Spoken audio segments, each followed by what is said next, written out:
the glass shattered into my face. So I wound up having 110 stitches in my face, which I don't know if you can see it here, but there's a huge scar here on my face.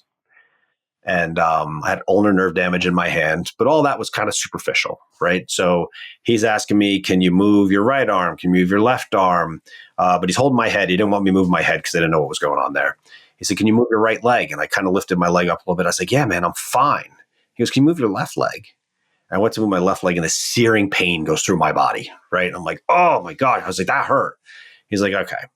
So the door was so bent into the car that they couldn't use the jaws of life to cut me out. They had to get me out through the passenger side.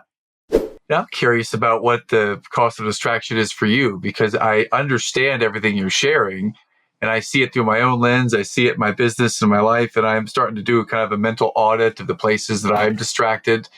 And, I think you and I, we are somewhat teachers in this space of helping people to overcome this. I wonder what your relationship is with distraction, Mike, and if you could trace back for us, has there been a point where this has been a real challenge for you in your career?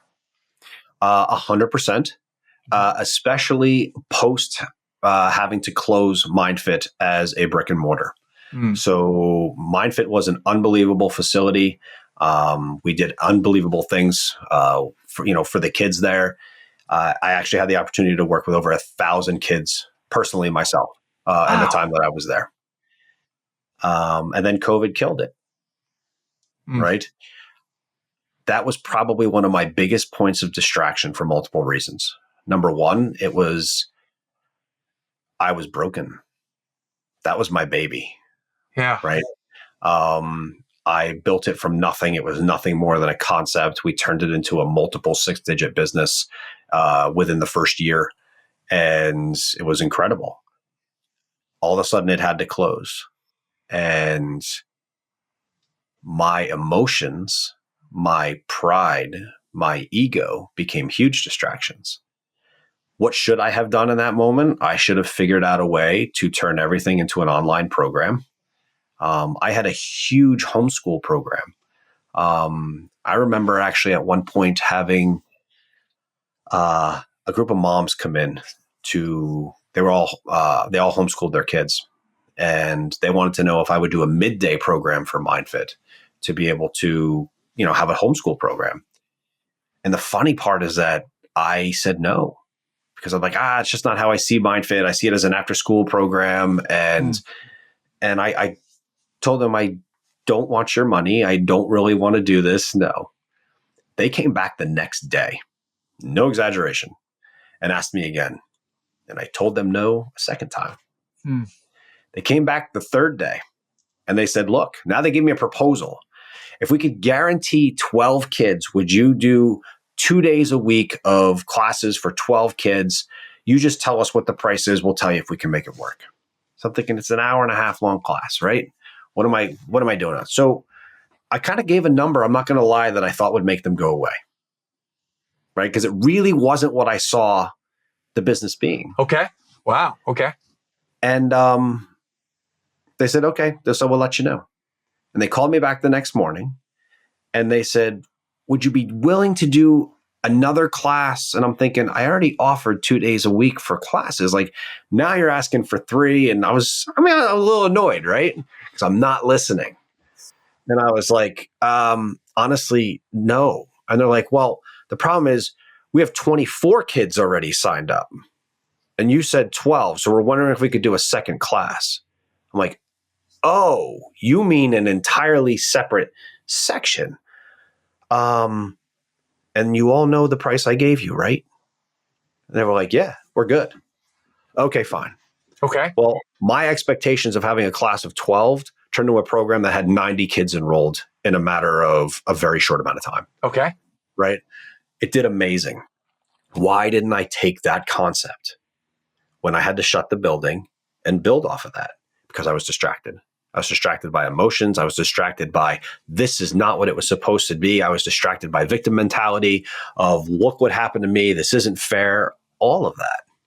And so distraction absolutely affects me. And it's part of the thing that I still use to this day to try to say, you need to understand where the voices in your head are coming from.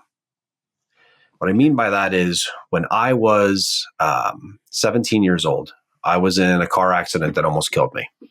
That car accident to this day has left me with a total hip replacement that I had done at the age of 22. It was the youngest hip ever done in New Jersey.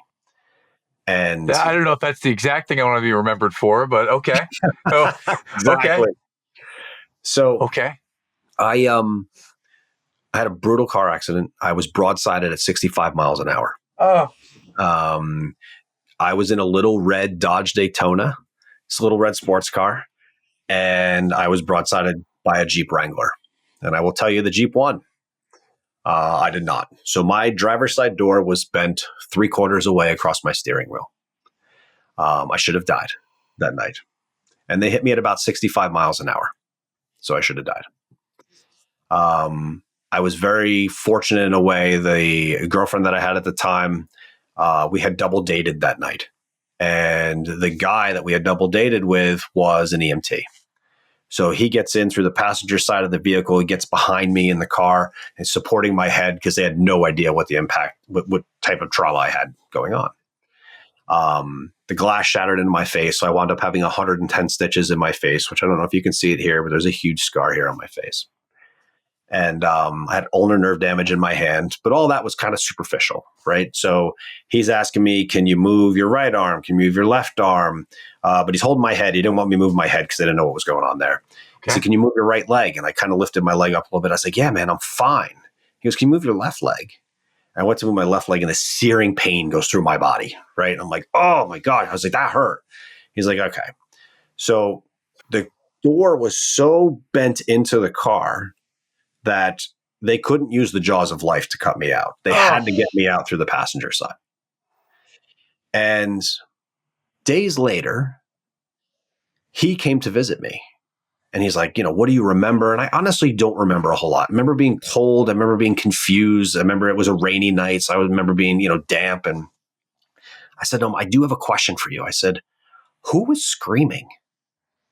And he kind of looked at me with a puzzled look on his face. He goes, what? I said, who was screaming? I said, I heard someone screaming and I've never heard that voice before. So I was assuming it was the driver of the other vehicle. And he said, that was you. I said, what? He goes, when we pulled you out of the passenger side of the car, because you're on the driver's side, your left foot, which your hip was broken, got stuck on the steering wheel. He goes, and Mike, you let out a scream like no one I've ever heard. I remember the scream. I don't remember me doing it. Okay. Whew. The lesson that I've taken away from that is that there's a lot of voices in our heads, right? Sometimes those voices are our own internal people talking to ourselves. Sometimes it's things that people have said to us. You're not good enough. You're not smart enough. All those things that, you can't do this. You can't do that. Pay attention to whose voice is in your head, right? It made me realize you don't always know where that voice is coming from. So when you have those situations that you want to move forward, you want to try to better yourself, and then all of a sudden that self-doubt comes in, where's the self-doubt coming from? Because that self-doubt is a distraction. It's someone distracting you. Sometimes it's you. Sometimes it's what someone said to you a long time ago of how you can be, why you can't move forward when actually you can.